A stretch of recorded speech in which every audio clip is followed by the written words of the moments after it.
again methods of equivalence, but today we are going to learn another few topics such as effect of taxation, effect of inflation, and evaluation of public projects.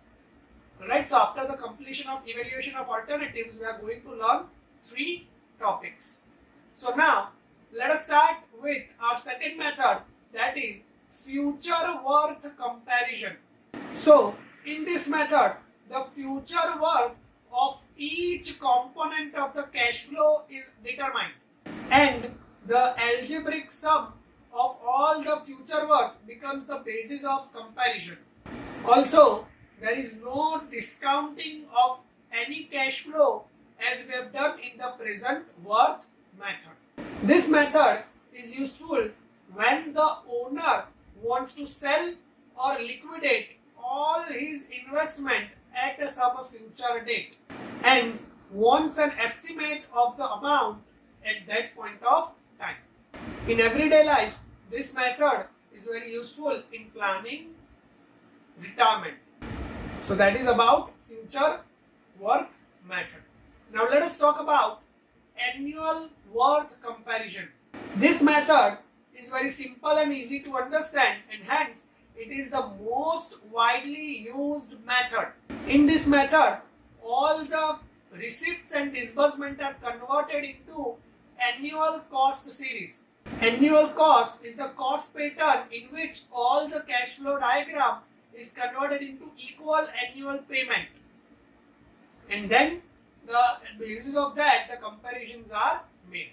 So that is annual worth comparison. We are going to see a numerical later on, but first let us complete our fourth method, that is rate of return method.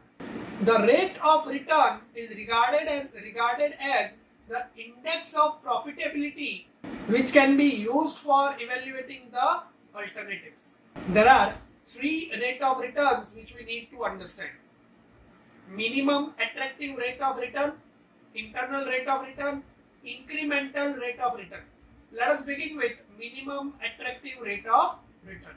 So it is the minimum rate of return below which a company would not be interested in investing in alternative.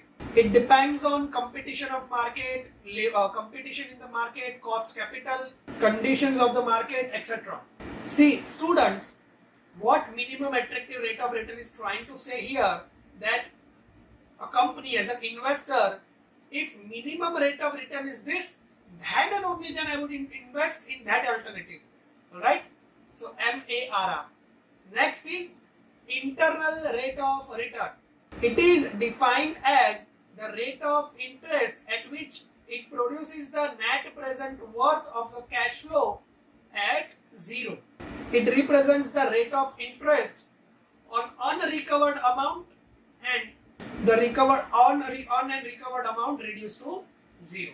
So that is internal rate of return. The next is incremental rate of return.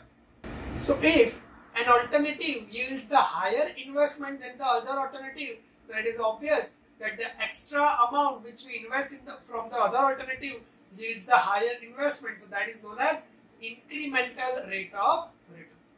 So I hope we are clear about the methods of evaluating the alternatives by equivalence.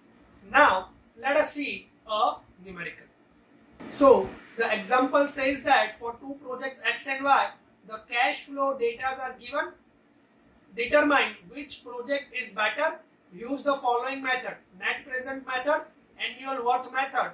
Alright. So now as you can see in the table, at the end of first year, project X and Y is having minus 60,000. Pardon me, that is at point 0. At the end of first year, in project X, we get 10,000. In project Y, we get 40,000. At year 2, in project X, we get 20,000. In project Y, again we get 20,000. In project X, at the end of third year, we get 30,000. While again in project Y, we get 20,000. At the end of fourth year, we get 40,000 in project X, and again 20,000 in project Y.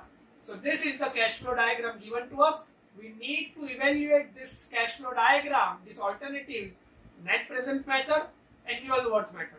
Let us start by net present method. So here is the cash flow diagram for project X. As you can see at point 0, 60,000 negative, then 10,000, 20,000, 30,000, 40,000. They are positives. So now what was the concept of net present value? That we need to convert each and every cash flow value at point 0. What we are trying to do is, what if these cash flows values are dragged on point 0? Let us begin our calculation. So here initially minus 60,000, now plus 10,000 into PFIN formula.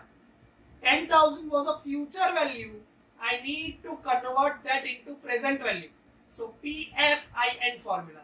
Same as for 20,000, same as for 30,000, and same as for 40,000. Now PF formula. P equals to F upon 1 plus I raised to N. That is the case. So now putting all the values together, the rate of interest we need to take as 10%. I have not represented in the question, so I am telling you right now that I we need to take as 10%. So we'll get the net present value for project X as 15,478 rupees. Now let us do it for project Y. So here is the cash flow diagram of project Y, that at point 0 minus 60,000, at point 1 40,000 positive, and at the remaining years 20, 20, 20. So let us calculate the net present value. So again at point 0 minus 60,000, at point 1 40,000. Now this 40,000 is future value. We need to convert it into present value. So again PF formula. But now as you can see, students, when you are applying the PF formula for the individual value, for an example, if I am applying the PF formula for 40,000 at the end of first year, N should be taken as 1, because at the end of first year, for 20,000 2, for again 20,000 N will be 3. So whatever the year is, N should be taken that value. So I hope we are clear about what is I and N. Now F is already given in the cash flow, that 10,000, 20,000, 30,000, these are the future values. We are converting into present value. So for project Y, we'll get the value as 21,578 rupees. Now students, this cash flow diagrams is combined. There was revenue and cost both. So net present value should be maximum. So here project Y's cash value is maximum. So we will consider project Y. That is from net present value. Now let us begin the calculation with annual worth comparison. So the annual worth logic of annual worth comparison was trying to say that we need to convert all the cash flow values, receipt and disbursement. We need to convert those values into annualized cost series, equivalent sum of annual cost. So first we need to convert this future value into present value, then that present value is converted into annual value. I am repeating it again, that by using annual worth method, what we have to do, we need to first convert this future values into present value, and that present value to annual value. Let us start that. So for project X, as you know, minus 60,000. But now we need to convert this minus 60,000 into annual cost method. Sorry, annual worth comparison. So we were given present value and annual value we want to find. So APIN. Now 10,000. 10,000 was future value. So first, applying PF formula, I will convert this 10,000 into present value. Now present to annual, AP formula, APIN. Alright. So this is that was for 10,000, again for 20, again for 30, again for 40. So now I am converting the future value to the present value and should be taken as particular that year. But when I am converting into annualized cost series, and should be same. Total 4 years were there. So when I am converting into annual cost, n should be 4. So that is how we'll get the value of project X as nearly 4,800 rupees. Now let us do it for project Y. So similar formulas are applied for project Y. So we'll get the value as 6,807. So again project Y is maximum, so we can select project Y. But this was from annual worth method and that was from net present method. So I hope we are now completely clear about equivalence method, alternatives, evaluation of alternative by equivalence. So now let us begin our discussion on effect of taxation. See students, till now in the entire chapter we have never discussed about what will be the tax value.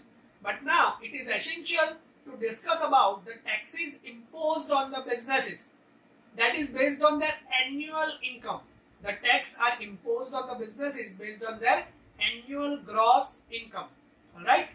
And the rate of interest are vary from time to time based on type of company. Individual person has a separate kind of tax.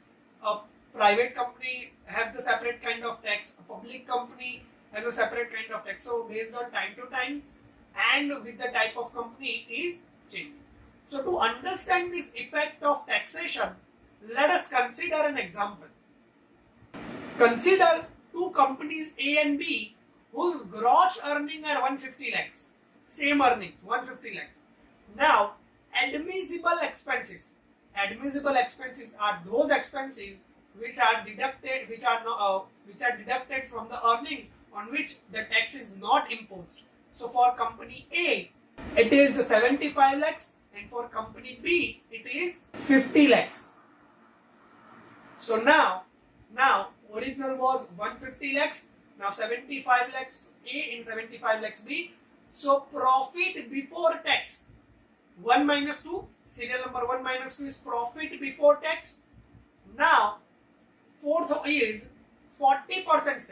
The 40% tax, we are assuming that what if we are assuming that the flat 40% tax will be applied on that. So on value number 3, serial number 3 values, 40% tax will be imposed, and now 3 minus 4 will be our net profit. So this is how we can calculate the taxes. So what is the effect of taxation here? So students, here focus on the table. Company A has higher value of expenses compared to company B.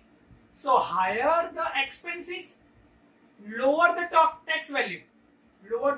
See, A has 75 lakhs of expenses, so his tax is lower than the B. But against of that, again profit is low of compared to B. So higher the expenses, lower the tax, but lower the profit. Lower the expense, higher the tax, but higher the profit. So this is the effect of taxation. Clear? So that is your we are in your business, we need to understand this effect. Now let us see the effect of inflation. See students, in our construction, any project takes number of years to complete it, and in those years certain price variations are bound to happen. You know, the cost of machinery, cost of material, cost of labor undergoes the inflation charges. So to conduct the effect of inflation, in Indian Road Congress, there is the formula given as modified discounted rate equals to 1 plus rate of interest by 100 divided by 1 plus inflation rate by 100 overall minus 1 into 100. See, rate of interest we have known for our project. Rate of inflation we know by the RBI. So we can have the effect of inflation. If let us take that rate of interest is 12% and rate of inflation is 8%, so modified discounted rate will be 3.70%. So I hope we are clear about effect of inflation. Now let us see the last topic, that is evaluation of public projects. See students, till now in the entire economics, what we were discussing was related to cost, related to interest, related to value, related to profit, taxes. But we never talked about by selecting certain alternatives or by doing a certain project, what are the benefits? See, if we talk about in the place of government, every government facility project is with the aspect of benefit to the citizens. So we need to evaluate the public project by the method of benefit cost ratio. So benefit cost ratio is benefit to the customers divided by cost to the government. So if the benefit cost ratio is higher than the 1.5 or equals to 1.5, that means against of 1 rupee spent by the government, there is a benefit of 1.5 rupees. And if it is less than 1 rupee, that means against of 1 rupee spent on the project, benefits less than 1 rupee. So that is negative. So that is what benefit cost ratio is trying to say. Higher the benefit cost ratio, good for the government. See, student, benefit cost ratio is just giving the idea of minimum level of acceptability. It does not tell you that which alternate you should select. Alright? So that is your benefit cost ratio.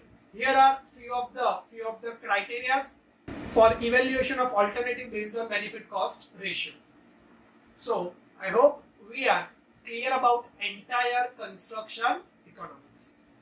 So what we have learned till now, we have started learning from introduction to economics, economic decision making, out of pocket, payback and annual average rate of return. Then we have conducted time value for money, then evaluation of alternatives by equivalence, 4 methods, but numerical are of 3 types: net present, annual worth and capitalized equivalent of infinite life period. There are 3 cases in net present: equal life, unequal life, infinite life. In unequal life there are 2 methods: study period method, common multiple method. In infinite there was capitalized equivalent. And today we are learn another 4 topics. So this is it. That was all about in today's session. In case of any query or doubt, you can always contact me on my mail or my number. Thank you.